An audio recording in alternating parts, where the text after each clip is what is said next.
Welcome to episode 2 of the Extreme Gamer podcast. Today I'm going to be joined by Straight Edge Violence Jack Bennett. We're going to be discussing some of his earliest memories, his first consoles, his first games as a kid, some of the time spent ploughed into the Pokemon series, up to some of his more recent memories playing the Yakuza games, Fire Pro, and then AEW Fight Forever. So thank you very much for checking out episode 2. Be sure to like, subscribe, follow, all of that stuff on whichever platform it is that you're checking us out. I hope you enjoy the episode. But before we jump in, I just want to say rest in peace to one of the most innovative men to introduce a far more violent wrestling style to Western cultures, Sabu. Thank you for everything that you brought to professional wrestling as a whole, to me specifically, checking out and discovering ECW as a kid.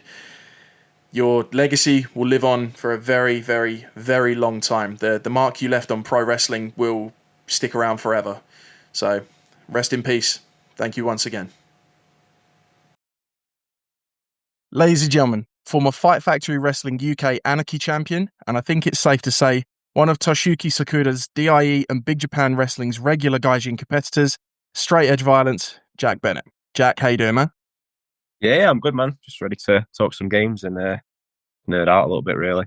Of course, man. Thank you so much for your time. I appreciate it. You were definitely up there on the list of people that I wanted to reach out to get on. So thank you very much for your time. I appreciate it.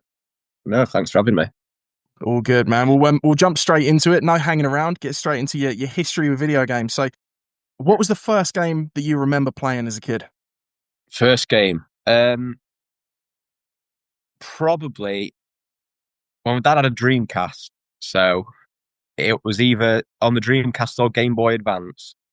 So my first Dreamcast, I think, what I played was Sonic Adventure, and I think if I had the Game Boy before, it would have been like some crazy Japanese Dragon Ball Z game that I couldn't understand because my dad got me like some download cartridge. So nice. So, yeah, went in hard. Very really. Nice. Yeah. No, that's wicked, man. So with the Dreamcast and Game Boy, if it was the Dreamcast, what other kind of games did you play from the very beginning? Was it just Sonic, or was there a little stack that you had to rifle through? Yeah, so we had Sonic, we had ECW Hardcore Revolution, we had Good man. WWF Royal Rumble, I think it was. There was Shenmue, so he taught me quite well, and like Miss Pac-Man and stuff like that. So I really dig that. A good range and a lot of Japanese exposure right from the very beginning. Yeah, that unbeknownst to me. Yeah, just like little 6-year-old Jack wanting to like shoot people on like Call of Duty or something. Is like dad's like, no, you're playing Shenmue. Yeah, you're gonna go and you're gonna play in an arcade in a game. Yeah, yeah, pretty much. Yeah. So out of those, and I mean, it might even have been something else that came a little bit later. But as a kid, and we're talking, through to your early teen years, what was the one game that comes to mind that you spent the most time on? Like, what would you say you really committed yourself to? Pokemon, 100% Pokemon. Like Fire in a particular generation. The two were Fire Red and Sapphire. I put some heavy hours into as a kid because my dad like got me some like shady like download card. So like the only game when I got a game, it was like such a big deal. So I was like, okay, yeah. I remember once actually, he said, "Oh, you can have any game you want." So we went to game. I got The Incredibles on Game Boy Advance, and I hammered it and finished it in 2.5 hours. And my dad was like, he's like, "No way have you finished that." I was like, "Dad, I'm serious. Here's the credits." And he's like, "Oh my God." He's like, "Put it back in box." I was like, "Why?" He's like, "We're going back. We're getting you something different." So that was all right. But yeah, Pokemon Fire Red was like my first like legit Game Boy game. So I was like, I like just absolutely hammering that all day long. And then obviously I got familiar with that. And then somewhere down the line, I got Sapphire, and again, just absolutely hammered that. So yeah, nice, a lot of hours. So that's like I still like the original 151. Like it's probably my favorite. It's everyone's favorite Pokemon generation, really. No one's gonna say Gen 9 either. I was gonna say it's really highlighting and making me feel horrifically old that you're like, yeah, the first game I plowed time into was Fire Red. Like, jeez, okay, fair enough. Yeah, I had others like I had Yellow at one point, but I'd already had the Game Boy first, so I was like, "This is an older Pokemon." And I was like, "Yeah, the graphics aren't good on this, Dad." My heart breaks for him. But my dad's like the same though. Like he spent loads of time playing like video games growing up, and he used to work on oil rigs, so he used to go to America quite a bit. And it was something about him doing something at like this bowling alley. He said there was a Miss Pac-Man machine, and apparently he hammered this Miss Pac-Man machine so much they just let him play bowling for free because he just finished levels like and just go through it like mad. So he said that's what he used to do on his time off in like Final Fantasy and stuff like that. Just sit and play it for hours. He's like, when I was on Nice, oil man. rig, he's like, I'm not coming home for 2 weeks, so I'll just sit and play games all the time. Okay. And then That's obviously he awesome, got man. got the Dreamcasts, and I can't remember what he used to play most, but I remember like Slave Zero being a big one, which is like some like Gundam mech rip, which looked Okay, pretty yep. cool to be fair. So I can remember him absolutely plowing through that, and I picked up this controller, which is Dreamcast, like with like the mini screen and everything. I was looking at the mini screen, and my dad was like, "You got to look up there." So oh, shit, but yeah, That's that was awesome, cool. man. Were Yeah. there many games that you were told to steer clear of? Like, oh no, that's a bit much for you. It's a bit violent. Or were you given free reign to just jump straight into whatever caught your eye? Pretty much free reign because we had a PS1 as well, and Resident Evil was on there. So like I remember like just playing that, and like obviously I was so bad at it, but I remember my dad was like, "Oh," came back one day, and my mum, bless her, was like, "Oh, I don't know what game you've got him, but there's some zombie game on his PlayStation. He's just playing." I was like, "He's like, oh," he had a look at Resident Evil, and I'm just like gunning down zombies in a smiley way. So yeah, it was fun though. Like he's always been pretty cool with stuff like that. Like same as like with wrestling. Like so my dad doesn't like deathmatch. Like he's not like into it whatsoever. But at the same time, I remember he bought me like the Rise and Fall of ECW on DVD. Came out in 2005, so I was about 7 or 8 at the time. And obviously, like exposing me to stuff like that, he's just like, yeah, you can watch that. So Fair enough. So there was a little bit of a double standard there somewhere. I was like, oh, I don't like you bleeding, but look at all these dudes covered in barbed wire. yeah, yeah, yeah. Like really likes Terry Funk stuff like that, and Sabu and the Sandman and RVD. So I was like, okay, Dad, do you? Nice, man. That's very cool, though. Yeah. Well, I suppose just a couple to kind of wrap up the talk about the wider gaming sphere. Are there any games that you feel didn't ever really get the love that they deserved, or any kind of controversial takes, ones that where everybody loves certain games where you just don't see the appeal? FIFA, can't stand it. Absolutely can't stand it. I tried when I was younger, tried when I was a teenager. Back when my drinking days, I tried it then, and I still didn't like it. But on the flip side, a game that everyone hates, I had quite a lot of time for and did the 4000G plus all the DLC achievements on it. Duke Nukem Forever. Nice. So I did get Yeah, like no, the that's million fair. pinball twice. So but yeah, I rate that. Like I don't know. I really like nostalgic games. Like I love Fire Pro. It's like Yeah, for looking at like sure. 16-bit, but I bought Retromania Wrestling the other day because I watched NWA Power when it first came out, like from the start until they're like, you got to pay us £10 a month to watch it on Fight. But I've played that and I was like, oh, this is just cheap Fire Pro spin off this. So yeah, Effectively, like I appreciated Retromania for what it was, but yeah, if you spent the time on Fire Pro, and especially the level of customization and the community creations that people have put together on there is absolutely mind blowing. Like that is a dedicated fan base that put the time into making things for that. oh, 100%. You want Nick Gage with teeth? You want Nick Gage missing the teeth? You want Jun Kasai in like said it can't be done, or do you want Jun Kasai like 2024? Like it's all there. With or So without a that's quite monkey cool. tail, the options are available. Yeah, yeah. Options are endless. But yeah, Fair enough, man. it's cool though. That's awesome. And I suppose finally on the wider vibe again, if you could live in any video game world, which would it be and why would that be? Yakuza. It's just That's like fair. That's fair. downtown. I've been to all like the parts of it. Like I've been to like the gates of Kamurocho and stuff like that where it's set. And like my TikTok video it's not like released because I've not got around to editing it, but they've got like the Like a Dragon like vending machines. So they're like scattered around Tokyo and well, mainly Shinjuku. So you can go and buy like merch from like official licensed merch, which is cool.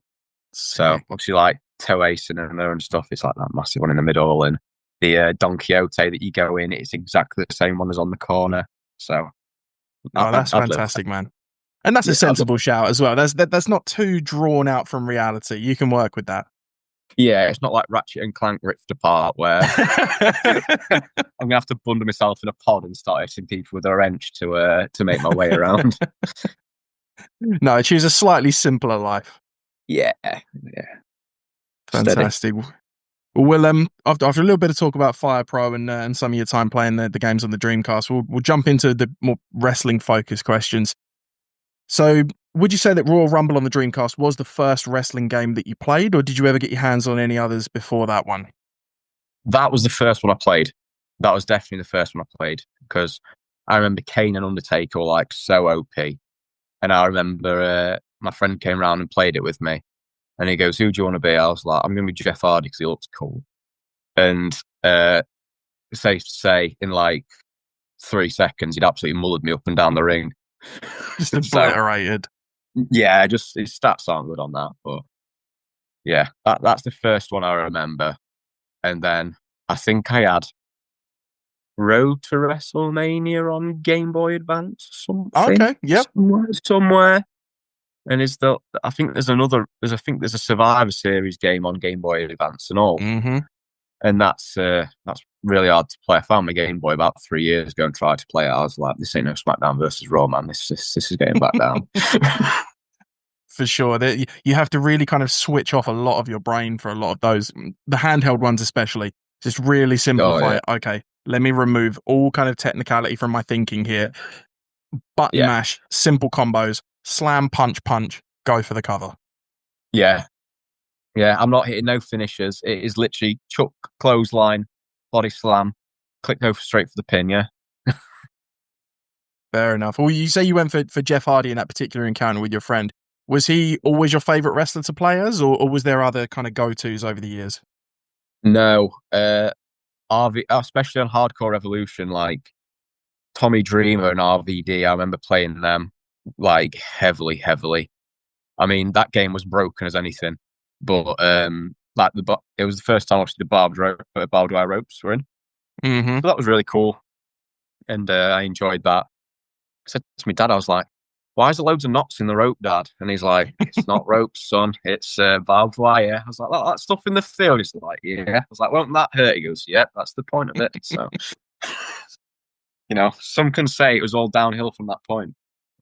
I think it wasn't quite so hard to comprehend the Inferno match. Like that made that you could understand what that was right out the gate. Oh, what does this do? Throwing poor old Tajiri out into it and he just bursts into flames. Yeah, just very broken into like that game, I think.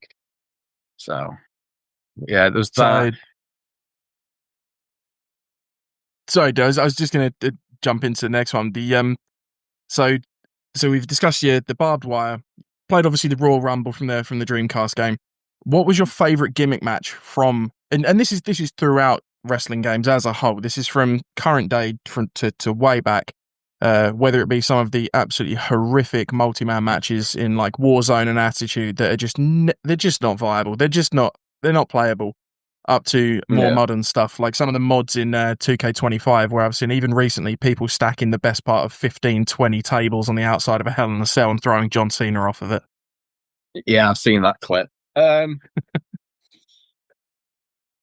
Big fan of the C4 landmine on Fire Pro. I like that. I remember like W2K12 or something. I remember putting loads of like time into that game because when I was in secondary school, me and I was like in a group of friends and we all liked wrestling at that point. So we'd go around to his house and we'd pretty much just stay up all night, either watching watching old pay-per-views, like I collect DVDs. So we had absolutely stacks of them. So I think we went through like nearly all of 2006 one night. And then if we weren't doing that, we were playing W2K12. And TLC matches on that were fun. Really fun. Some of the AEW gimmicks, on that new one, that's a bit hokey. I feel like, you can just run into the ladder and it just goes absolutely fucking flying into Mount Doom. So I'm not a fan of that. But apart from WWE, the last one I played was, I think, 2K 23 or maybe like 21 or something. So Okay. I'm not like massively up to date with that. So I did get AW like on release day, finished it a few hours later. It was okay for what it was. Like it was a good first attempt. Like there's a lot of You creases that finished need it, or you ironing were out. finished with it? Finished it. I did like the full Fair enough. career mode with mocks, and yeah, I think after that I've picked it up and put it down. Like it's something. Oh, I've got half an hour. I can't be bothered to like go to Sotenbori Battle Arena or like play like Nino Kuni or something. So I'll just stick with that on and or Fire Pro. Those are my two like go tos. So if I like just want to Fair enough. chill out. Nice. I mean, there's something to be said for the AEW game. I appreciate it. Even before the release, they were quite open, saying, we want to bring back some of that No Mercy vibe. But it feels like they've tried to take some of the No Mercy vibe and blend it with the modern 2K formula to try and merge the two in a successful way. It almost feels a bit mutant in the way it's been done. As you say, some of the physics are a bit shady, a bit sketchy. Yeah, But yeah, yeah, I can appreciate what they've done, and in some ways it's a miss. But I haven't heard rumors or word of a sequel, but maybe we'll get some of the creases, as you say, ironed out with a sequel. they definitely need to up that creation suite because that was dreadful. You can have kick pads but no knee pads. What's going on? We're not all Zack Sabre Jr. Like I'll be first one to admit I'm not like doing a senton off the top or going through light tubes with no knee pads on. Joe can have that. Shout out Big Joe and his manky knees. Shout out Big Joe. What a guy. What a guy. Well, do you have any specific memories of playing wrestling games with family or friends, aside from your evening of blasting through 2006 and then jumping back into the game to and from? Yeah, yeah. Like, so one of my friends, he like watched wrestling on and off. Um, I remember he started liking wrestling again from playing WWE with me. So that was like quite a cool thing. It's like, oh, I remember when it used to be like this. I said, yeah, it's not really like that anymore. I said, but like you've got more than like just WWE to watch. And so now he watches WWE like no tomorrow, like keeps up with everything. Doesn't watch anything else, but like he loves WWE, and it's just crazy that he went from I'm never going to watch wrestling again. Okay, I'll have a few games this with you. So being a big wrestling fan, like I'm not the biggest WWE fan. Like I very much cherry pick what I watch from them now. I used to just not bother with it, but any promotion for like wrestling is good promotion. I think so. Yeah, definitely. And I mean, there's definitely something to be said for the accessibility of WWE at this point as well. Oh I yeah, mean, the move to Netflix, I can't even massive. comprehend the number of eyes that immediately then puts on not just WWE, but wrestling as a whole. The curiosity then that inspires. Yeah, 100%. Like even like Amazon Prime, like Smash the Turnbuckle, Eat the Turnbuckle, sorry, from Schlack. That's on Netflix, on Amazon Prime now. So there's going Oh, to be is some it? people.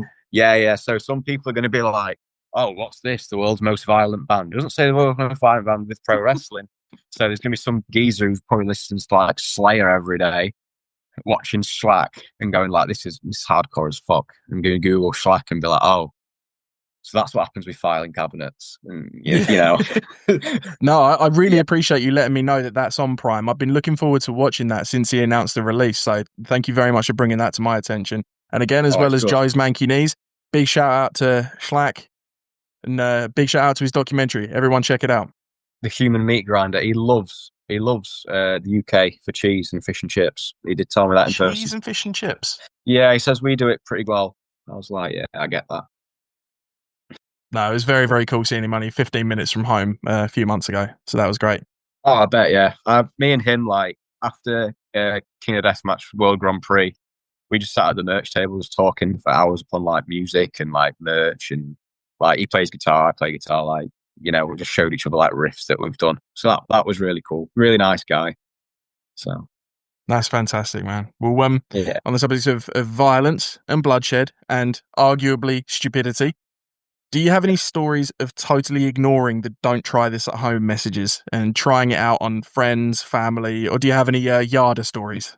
100%. So, my sister's 2 years younger than me, and she was always she didn't look like a tomboy, but she was a tomboy. Like, she was into like wrestling, like big time. Like me and my dad are, and I think she just got it by proxy. So I remember one day she like kicked me or something like that. So I snapped her into Walls Jericho.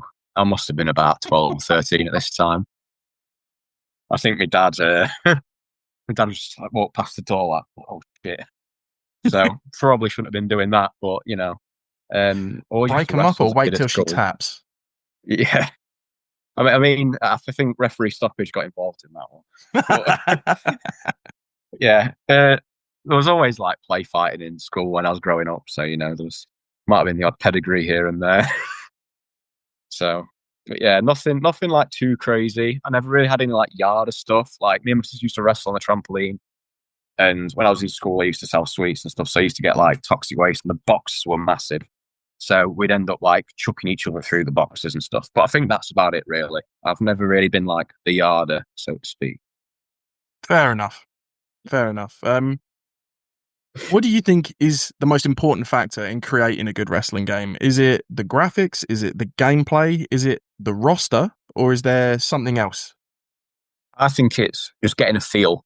Like, you want to be able to switch on a game and know, right, this isn't going to be like a super sim. This isn't going to be like an arcade button match. Right? You kind of want to know what it is. You don't want to be like, oh, well, it's got elements of this, but it's got elements of this, but it's kind of like not making sure what it is just yet.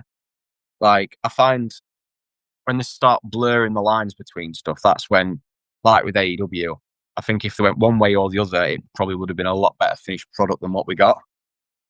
But like with Fire Pro, knows exactly what it's meant to be. You're not going to be doing like, you're not going to be hitting like shooting star presses the first 5 moves of the match. It's a slow, methodical pace, or it's going to be a fast paced match with up and down, like basically like a best of the Super Junior match or like a strong style match. It's not like it's there for like a simulation purpose. It's not there for let's just have fun and like hit every single move and make some really cool like combos. No, very cool, man. Very cool. Well, are there any wrestling video game franchises that you feel deserve a revival or potentially a reimagining, even if it's AEW Fight Forever? Do you think that needs to be reimagined, or do they need to just hone in on what they've got? Versus, can you think of any older ones that you'd like to see get a breath of new life brought into them? TNA all day long. Like that Ultimate X match, like I think that was the only match that like kind of wasn't half broken on there. It was good though. Like I remember I played it on like the Wii, so all the controls were fucking all over the shop. But I think the graphics looked decent. It weren't like too over the top. I think when I've played it elsewhere, it didn't play the worst in the world. Like it was fun. Like when you start putting like with WWE, I remember a lot of my friends switched off from WWE from playing WWE as well. Like when they started bringing those star ratings in, and it's like, oh, I just want to absolutely hammer the shit out of someone. It's like, oh, but I've only got 2.5 stars for the match because I've just absolutely beaten the shit out of them, hitting with the finisher, and it's done. So I think I'd like to see. There's a Noah New Japan. There's a Noah pro wrestling game that's only available in Japan. Okay. But I'm not sure if it's Noah, All Japan, and New Japan. I've seen it online, never played it. Like, I'm all for like a company out there. You'd probably want New Japan, really. I know it's in like talks with like Fire Pro, but I think there is room for a video game out there, like a Japanese pro wrestling video game again. I'd love that. Or even like if I don't know, someone decided to like double down, do that, and finally bring out that deathmatch game. I think plenty of people would buy that because I think growing up playing SmackDown versus Raw, there's all the flaming tables. I remember 2008. There's like the barbed wire bat and stuff, and there's blood, and they're selling all the blood and set. So I think it has got a place in video game markets. I think it should be good. I'd buy it for definite. Have you seen the work on? I think he only really tends to post on Twitter. Gagdor, the deathmatch game that he's been working on for some time now. Yeah, is that the one with like the Nick Mondo off the scaffold? Yeah, that looks cool. Watch this space. Watch some future announcements of the podcast. Yeah, I'd love to play that. Like, I've always thought WWE like never capitalized on like the outside kind of stuff. Like apart from WrestleMania 19, when you could go into the construction yard and chuck workers to the doom. But yeah, like you've never had like really big like movable scaffolds or anything like that. It's always just been a ladder, you know. Yeah. So yeah, I think that'd be very cool when it comes here. It's definitely one for like the more mature audience or like the people in the know, I think, as well. Cool. Yeah, It's definitely. like not to gatekeep it at all, but you know, I think don't get me wrong, I don't think it'll be bad for people who are like going in blind playing it, but I think for the people that like me and yourself that have like spent countless hours watching like Tournament of Death, Pain Limit, Ikitosen, Masters of Pain, stuff like that. I think it'd be really cool to like recreate some stuff like that. For sure.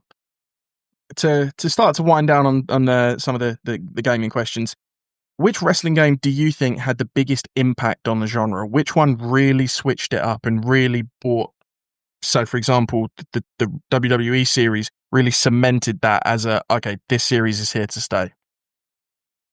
Probably SmackDown versus Raw. I feel like 2006 onwards, it just kept getting better and better from that way on. Like 2005, I think that was just called SmackDown versus Raw, and that was okay. But I remember playing 2006, I was like, this is like crazy. We've gone from like WWE Raw on the Xbox, and we've gone from like WrestleMania 18, which was clunky. WrestleMania 19, I thought was really good.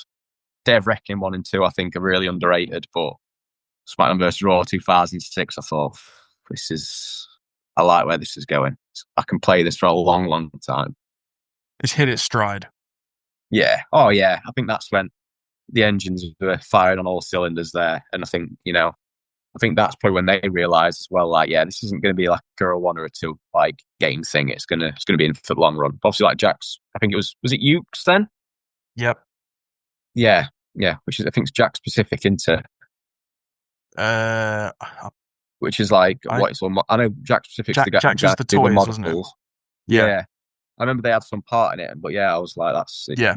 Everything looked smooth, played smooth, no matter what console you're on. Because I played it on Wii, and I played it, I think, on a PlayStation 2 as well. So it weren't just like, oh, this is sick on PlayStation or Xbox. If you've got anything else, you absolutely rumbled. DS though, I would not recommend. I wouldn't recommend it on that. It was so bad. It was like you'd have 3 moves, like a light, a heavy, and a medium. And like the light one, you'd have to like draw with the stylus. Like the medium one, you'd have to swipe up as fast as you could to fill this arrow. And like the heavy, you'd have to tap it as hard as you could. I remember doing like pressure damage to all my screen. My dad's like, "Oh, we're not getting you that again." Gonna say, just absolutely obliterating the touchpads. Tense your muscles like that, and you're hitting it like 60 times. Carlito's just been absolutely drilled with worst attitude adjustment of his life. And then he's still in the back, and next week wants to be a tag team partner. So it's not all bad. The final main question I've got for you now then is, how do you think wrestling video games have influenced the way that people experience and take in professional wrestling as a product as a whole? I think wrestling games have kind of like helped indie wrestling a lot. I think some indie matches you see that are just like complete spot fests. I think I'd be lying if I said 1 or 2 of them didn't stem from them playing SmackDown versus Raw or a wrestling video game late at night and just going, yeah, let's just set the momentum to full and we'll just smash a load of moves on each other and do loads of falses. So I was like, oh, okay. Like you look at something like the early PWG stuff, and I think that's when you see. I think that's come from video game. That's definitely come from the video game. I mean, a recent one, take Leon Slater's jump in TNA. Yeah. Crazy high. Crazy high. Yeah. And tell me that's not in some way, whether it be subconsciously inspired by someone jumping off something stupid. That's not even that's Looney Tunes. That's Assassin's Creed, that. Do you think he heard the eagle as he dived off? Yeah, he synchronized at the top, and he was waiting for Matt Cardone to pull out the big Baylor hay. No, I saw that. I don't mind heights, but like something of that, I'd be like, can't really climb down now, can we? Dude, to be making a jump like that, you have to wonder what was heavier, him or his nuts. Like the size of the meat you've got to have to be able to pull that off is is substantial. So yeah, nothing It but weren't just respect like for Leon Slater. it weren't just like a drop though. He like did genuinely jump. It weren't like, oh, just catch me with a crossed body or something, or you know what, I'll just splash on top. You know, the guy did like a 450. It was the Swanton 450. Yep, Yeah, man's insane. like he's so talented. It's crazy. It's nice to see more of the UK talent getting a shout on a bigger stage like that. Oh, Like 100%. man like Doris in the GCW clusterfuck, Leon doing well in TNA. Yeah, I mean, like it's nice that it's not just a deathmatch guy as well. Because for a while, it's like just Joe's going to CZW and he's going to GCW and XPW, and then Lou went across. I think it's just a matter of time now before you got like Darko and you've got For sure. BA. Like BA's gone. Jack Harrop, he'll be going soon. Yep. 100% Iceman. It's just a matter of time now before some of the other boys they get like the nice little plane ticket over. Yeah, man. I think it would be doing a massive disservice to the Brit death scene as a whole. I'm sure there'll be people that disagree, but I think it would be doing a massive disservice to the Brit death scene as a whole if we didn't say things like the TNT DOA tournament, things like the Rise GOD tournament, those in a quiet time, especially on the back end of lockdown and things like that, the eyes that brought onto those products and the added steam that gave to the companies as a whole. Take TNT as a prime example. And this is just my personal opinion. I'm sure there will be others that disagree. But to me, it feels like the steam generated by the DOA tournaments and the deathmatch shows, it feels like that has helped propel the company, which has then propelled the wider field of talent, which has then put them in front of GCW. It's then brought about those hybrid shows.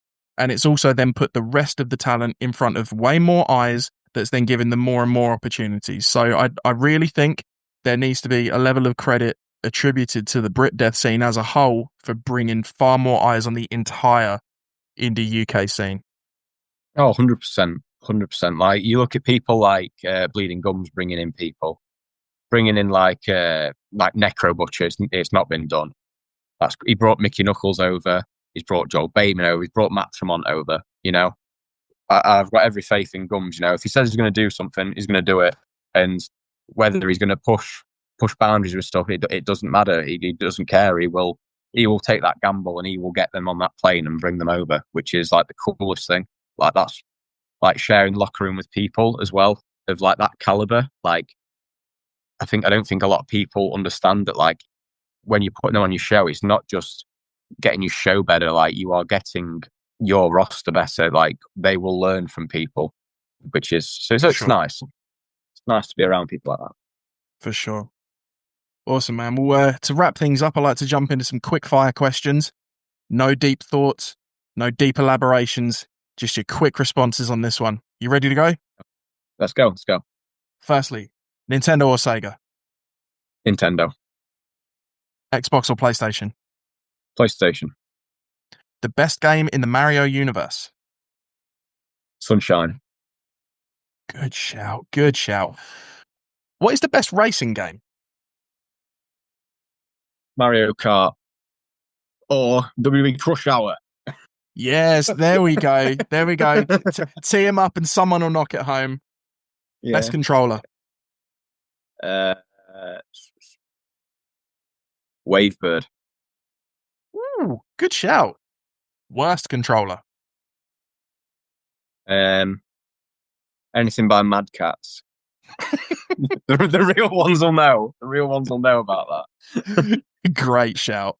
that. Who could you beat in a fight? Crash Bandicoot or Sonic the Hedgehog? Now, to add to add a bit to this, Crash can spin you. Sonic is fast. So Crash is more of a power player, I should say, but Sonic's definitely got that speed advantage. I think Sonic's beat me hands down. You know, I mean, I've seen that guy. He can go. He's got gas in the tank. Crash. I can take a few light tubes and stuff like that. You know, Crash is fuck all. I'll fucking drop him on his head. Hear that, Bandicoot? Jack's coming for you. Fucking brain buster, you prick. Who is your go-to Mario Kart character? Yoshi. Fair enough. You've gone from some deep cuts on some of these to the real basic answer there with Yoshi. Good shout. I like it. Best console of all time?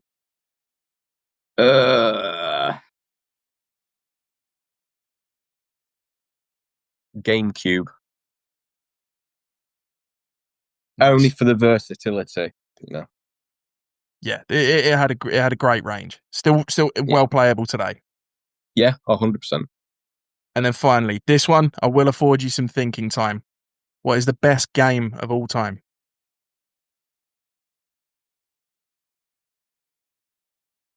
Right, I've got it. My name is Mayo. I I'm like to think I'm pretty clued up, but you're gonna have to give me some info on that one. oh yeah, it's like one that all like trophy hunters get, and you just click your pad like 10,000 times, and the trophy pops. Oh, it's one of those. Here's me thinking it was Yeah. gonna be some obscure story driven. No, no. If we're being serious, I'd like to think like Yakuza is up there for story narrative and like, replayability and like the amount of time you can just invest into it. Fair enough, man. A great shout to wrap it up there as well. Well, Jack, dude, honestly, thank you so much for your time. I really, really appreciate it. I've really enjoyed this. I've been looking forward to getting this one recorded for a little while now. So thank you so much for your time. I really appreciate it. Where can we see you coming up? What have you got in the pipeline? I can't say too much, but there might be a little thing in some chains coming up soon, or maybe a little trip up to Scotland soon, something like that. Hopefully, Okay. another trip on an aeroplane soon. Hopefully, but we never Nice. know. Got to keep them Look forward to guessing. seeing it. No worries. Thanks And again for having me, man. no dramas, dude. Finally, where can we find you on socials and where can anybody pick up your merch? Merch is all done through me at the minute, so just drop me a DM. Jack Bennett Puresu on Instagram. I'm on Facebook. I'm on Vinted and X as well. So yeah, just drop some, do some good deals and Japanese merch as well. Jack stocks some of the sickest Japanese stuff at way better prices and rates than you will find elsewhere. And that is a personal anecdote right there. You will get better stuff directly from Jack at a better price than you could import yourself. His social links, all of that stuff, I'll pop down in the description. Jack, once again, thank you very much, dude. I really appreciate it. Thanks for your time. No, it's all good, man. Thanks for having me. Peace. Cheers, dude.